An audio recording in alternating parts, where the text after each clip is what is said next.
If you're a facilities manager at a university, you know students rely on the cafeteria for breakfast, lunch, dinner, and the occasional late-night snack. So when a dishwasher breaks down and dirty plates pile up, the mess hall can turn messy in the blink of an eye.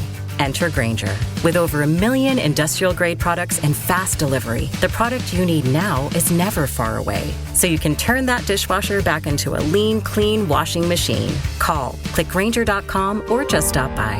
Grainger, for the ones who get it done. Corre y se va corriendo. Esto es Lotería Machirula, un espacio para confrontarnos, incomodarnos y transformarnos. Comenzamos. Yo te quiero, Alba, te quiero de espumas, te quiero de nácar, que seas azucena, sobre todas casta, de perfume tenue y de corola cerrada. La dama. Y ahí anda, la dama a tacón, a tenis, a bota, a buscadora, a obrera, a la que marcha, a la que cocina, a la que se queja, a la que no quiere vivir en jaulas, a la que no quiere ser indefensa, a la que reclama. Y cómo dan miedo esas damitas a los hombres que aún no nos damos cuenta que andamos perdidos en este mundo. Vamos a ponernos un poquito serios para entrarle a un tema escabroso, incómodo, pero transformador. ¿Qué pasa cuando la indefensión aprendida se rompe y entonces la caja de Pandora se abre y los hombres tenemos que ser confrontados al cambio muy incómodo de vernos en el espejo a través del dolor de las mujeres?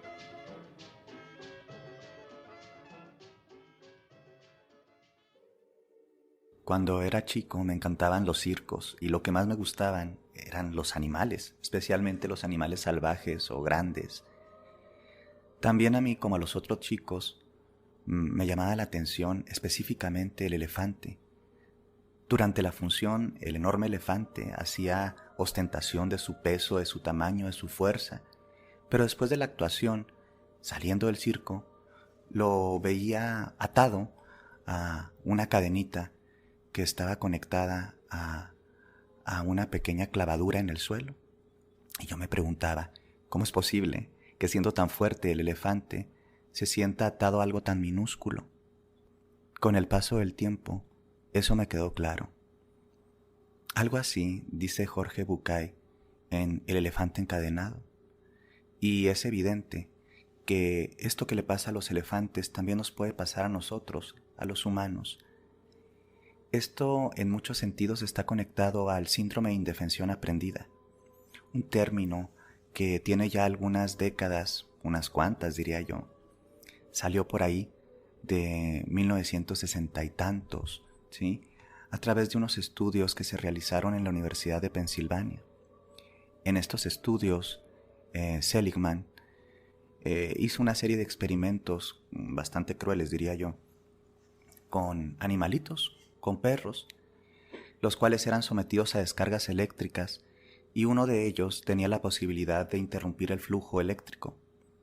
Después, cuando había un periodo de aprendizaje o condicionamiento, se le sometía a otros espacios en donde había descargas eléctricas y uno de los perros lograba evadirlas subiéndose a espacios donde no había tal descarga y el otro, aunque tuviera la posibilidad, no se subía a esos espacios o se desplazaba y simplemente se sometía a las descargas eléctricas. Algunos diríamos que eso es un tanto absurdo, pero en el tema conductual y específicamente en el cognitivo conductual, esto no lo es, no es nada absurdo. A muchas personas nos pasa o nos puede llegar a pasar exactamente lo mismo, sobre todo en situaciones de violencia, en situaciones de barbarie, en situaciones de abuso. Vemos grandes colectividades, como por ejemplo el genocidio de la Segunda Guerra Mundial, en donde en los campos de concentración las personas entraban prácticamente en un estado de sometimiento a sus captores, y no era únicamente por todo el blindaje de armas que estos tenían, sino porque llegaba un momento que después de recibir durante tanto tiempo y en esquemas tan descontrolados tantos tipos de abuso, las personas simplemente se sometían.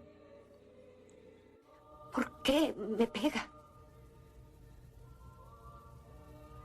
Y él dijo: la razón por la que te pego es porque me has preguntado que por qué te pego. Sé lo que está sufriendo, Helen. Eso no importa. Ya lo he aceptado. Este sometimiento, la verdad, no se daba en 2 días. Y la gente sigue preguntándose cómo es posible que todo esto sucedió y que, siendo tantas personas, no se rebelaran a los captores. Había un esquema de maltrato, de violencia excesiva y de trato vejatorio que era tan irregular en muchos sentidos que las personas se desconectaban de sus mecanismos de autorregulación, autocuidado y sobre todo el tema de apropiación del propio poder. Aunque esto es espantoso, es lo que nos pasa a veces a las personas en la cotidianidad cuando vemos un montón de situaciones injustas alrededor de nosotros y simplemente de tanto que las hemos visto a través de los medios, de internet y demás, llega un momento en que ya no nos provoca un desajuste, una indignación o una actividad, ¿sí?, hacia el cese de ese tipo de comportamientos. Es decir, se normaliza el sistema de opresión, destrucción y maltrato. Y algo así está pasando en nuestro tiempo. Hoy uno un poquito este tema de indefensión aprendida a lo que está pasando con algunas campañas, sobre todo las campañas de activismos en redes sociales. Está provocando que las personas hablen de las situaciones de abuso, de violación, de maltrato, de discriminación y principalmente las mujeres. Un colectivo que durante milenios ha sido sometido, violentado, asesinado. Y cuando empieza un proceso de reivindicación de los derechos que básicamente, vamos a decir, pone en ascuas al status quo de los violentadores, que mayoritariamente somos los hombres, genera una discursiva confusa en donde las voces se alzan de un lado y se alzan de otro. Tanto así que incluso lo estigmatizan a este movimiento de señalar los abusos como un esquema inadecuado que puede lesionar las buenas famas de algunas personas, pero esto no quiere decir que un hashtag o un movimiento, ¿sí?, dentro del señalamiento de las violencias provoque eso. Lo que pasa es que durante mucho tiempo vamos a suponer que el colectivo de las mujeres, la mitad, un poquito más de la mitad de la tierra, ha estado en una situación de sometimiento, de violencia normalizada, de sumisión, de despojo. Y cuando por fin se empiezan a romper los mecanismos de indefensión aprendida o enseñada a las mujeres, y ellas se deconstruyen, se reapropian y también señalan los espacios en donde son violentadas, el status quo tiembla. Tan absurdo es esto que se ha creado una serie de cuentas como el Me Too, pero de hombres que ahora quieren, vamos a hacer una revancha, porque no deberían estar faltándonos al respeto o poniendo nuestra fama en entredicho. La realidad es que no podemos saber quién es agresor o quién no, quién ha sido acosador o quién no. Y esa es la gran parte de la confusión para muchas personas. Pero lo que sí podemos saber es que estadísticamente las mujeres mayoritariamente son receptoras de violencias, incluso víctimas de feminicidios. Y el que exista este tipo de movimientos es una reivindicación del derecho que tienen de verbalizar y exponer lo que está sucediendo. Y que si esto no sucede, se va a seguir normalizando esto, porque incluso las estructuras de poder, el mismo Estado y las instituciones minimizan, normalizan y a veces protegen a los violentadores. Esto no se trata de unos hombres contra mujeres. Se trata de una realidad básica de violencias en donde las mujeres son receptivas. Entonces, en este hilo reflexivo, vamos a decirlo, quizá un tanto simplón de mi parte, es un movimiento que rompe las cadenas de la indefensión aprendida y también incita a muchas mujeres a sentirse un poco más validadas para hablar acerca de lo que está sucediendo, de cómo está sucediendo y de cómo se está normalizando, sigue normalizándose este tipo de comportamientos.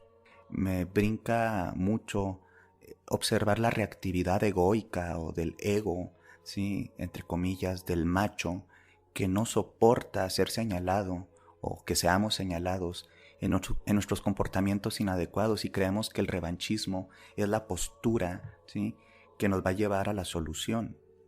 Digo, pocas veces veo que los hombres nos organicemos así para trabajar nuestras violencias internalizadas, nuestras conductas violentas, nuestra misoginia, nuestro machismo, que trabajemos con nuestras emociones, que trabajemos con nuestros vínculos y relaciones. Es decir, cuando los hombres reaccionamos a esto, tiene que ver más con el miedo, ¿sí?, de que sean expuestas nuestras propias, y lo digo con estas palabras, miserias normalizadas dentro de la cultura hegemónico-patriarcal. Entonces, así como este ejemplo, ¿sí?, del animal, ¿sí?, que está constreñido o limitado, creo que como colectivo las mujeres están rompiendo esas limitaciones y están señalando la cadena y quizá también están señalando la pequeña viga que está sujeta. Y eso es lo que provoca tanto miedo y tanta reactividad.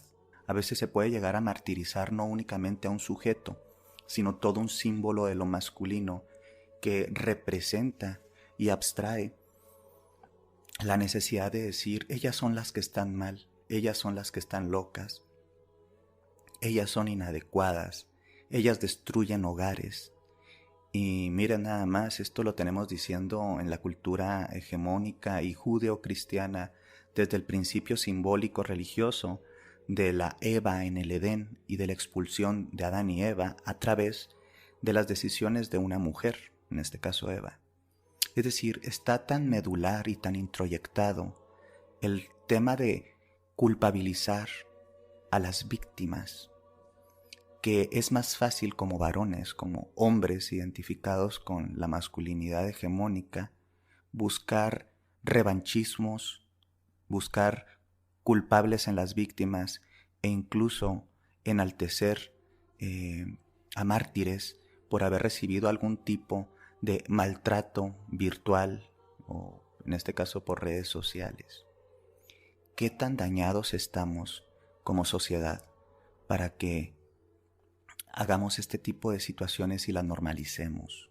Nos pone, ¿sí?, el dedo en el renglón a las mujeres por un lado al ser más afirmativas acerca de sus derechos de manifestar las violencias vividas y de pedir, ¿sí?, que sean resarcidas, que sean los culpables, en este caso, procesados, y también a los hombres en desnormalizar nuestras formas de ejercer la masculinidad desde el dolor, desde ser sometedores. Y si tuviésemos que organizarnos como hombres en este tipo de movimientos, sería tal vez para señalar si hemos recibido algún tipo de violencias, no para empezar a minimizar a las principales afectadas, que son las mujeres. Y me atrevo a decir que si empezamos a hablar de violencias recibidas como acoso, violación, como hombres, tendríamos que hablar de otros hombres que pudieron llegar a violentarnos o a ser abusivos. Va a ser bastante difícil encontrar que las mujeres han sido acosadoras sexuales en espacios de trabajo. Va a ser difícil que encontremos que las mujeres han utilizado su fuerza o su jerarquía para someter la voluntad de los hombres. Entonces esto del elefante encadenado creo que es una situación que se está dando en redes sociales y en muchos otros espacios, y lo que está provocando es el miedo, ¿sí? El miedo a confrontar nuestra realidad desde estas masculinidades destructivas. Me gustaría enfatizar que si tú estás siendo receptora de algún tipo de violencia, sientas el apoyo de los actuales institutos, organismos, asociaciones civiles, colectivas que trabajan para apoyarse unas a otras, y que tienes todo el derecho de manifestarlo, y eso no te tiene por qué engendrar una culpa, porque la culpa ha sido la forma de someter principalmente a las mujeres tanto en sus propios cuerpos, en sus afectos, en sus haceres, en sus conductas. Esta culpa primigenia internalizada en el patriarcado las ha despojado de muchas libertades, y la realidad es que tú no eres culpable de señalar incluso a algún familiar que ha sido violento o abusivo contigo. Y también tienes derecho al anonimato, si esa es la forma en la que crees que te puedes proteger, porque la realidad es que sabemos que este tipo de denuncias muchas veces no son bien manejadas por las instancias. Y ahí vemos los casos de mujeres que han hecho denuncias y terminan siendo ignoradas, o incluso, ¿sí? Los agresores, al darse cuenta de esto, las terminan matando y pues no funcionó. Entonces, romper la indefensión aprendida a nivel colectivo es algo bien importante, y hacerlo sobre todo sin culpa, a través de los instrumentos legales, pero también a través de los instrumentos que te dan las compañeras o los medios. Por otro lado, los hombres, si queremos realmente acceder a un espacio más digno para la vida, para nosotros, para los demás, las demás, dejemos de ser revanchistas y absurdos y asumamos todos los trabajos deconstructivos, el cómo rehacernos identidades más afirmativas, más sanas, evidentemente centradas en paz y no en violencia. Basta de reaccionar como niños asustados porque se les señala un error. Sí, tenemos errores en la construcción de nuestra masculinidad. La feminidad y la masculinidad como construcciones socioculturales tienen grandes errores, pero estamos en un tiempo en donde podemos trabajarnos. ¿Te interesa trabajarte? ¿Te da miedo que te puedan señalar como agresor, que te puedan exponer? Entonces, seamos conscientes de que sí tenemos muchos errores, que somos producto de un proceso socioeducativo violento y patriarcal, que no eres culpable de ser eso, pero sí eres responsable de permanecer siendo así, y que sí podemos poco a poco cambiar, asumir responsabilidades, pagar los precios de nuestros errores. Pero por favor, no caigamos en el pavor, ¿sí? Cuando hacen estos señalamientos, porque yo creo que es muy poco probable que alguien en su sano juicio, entre comillas, se quiera someter a todo una discursiva de duda, de recelo, de inadecuación, de juicios de valor, al tener que abrir la boca y hablar de los abusos que ha recibido. Ya de por sí es difícil, no lo hagamos más. Esta es una pequeña reflexión muy, muy personal y quizá un tanto escueta y limitada, pero me gustaría dejarla aquí porque realmente me perturbó cómo muchos hombres en redes y fuera de redes pueden estar o podemos llegar a estar reaccionando de formas tan inadecuadas a un movimiento que está revestido de dignidad y de mucho, pero mucho ovario. Se necesita mucho carácter, ¿sí? Mucha valentía para hacer eso. Espero que esta información pueda ser de utilidad, y si crees que así es, te invito a compartirla. Tú y los hombres alfa tienen algo en común, que son más inseguros que subir a un taxi en Cancún. Según el empoderarse es un nuevo hallazgo, no es que no les guste, le temen al liderazgo. Antes les llamaban brujas, hoy les llaman masculinas. minas, pero siempre fueron genias en distintas disciplinas. Las arruinan, las silencian, les ponen varias excusas. Aunque sean artistas, ellos le llamaban musas. El hombre es fuerte, casi el dueño. La mujer lo sigue porque ese es su diseño. El cuento se lo hicieron, le metieron tanto empeño, pero cuando no es así, se sienten los más pequeños. Es el Magic. Esto fue Lotería Machirula, una colaboración entre Hombres Despiertos y el Sistema Público de Radiodifusión del Estado Mexicano.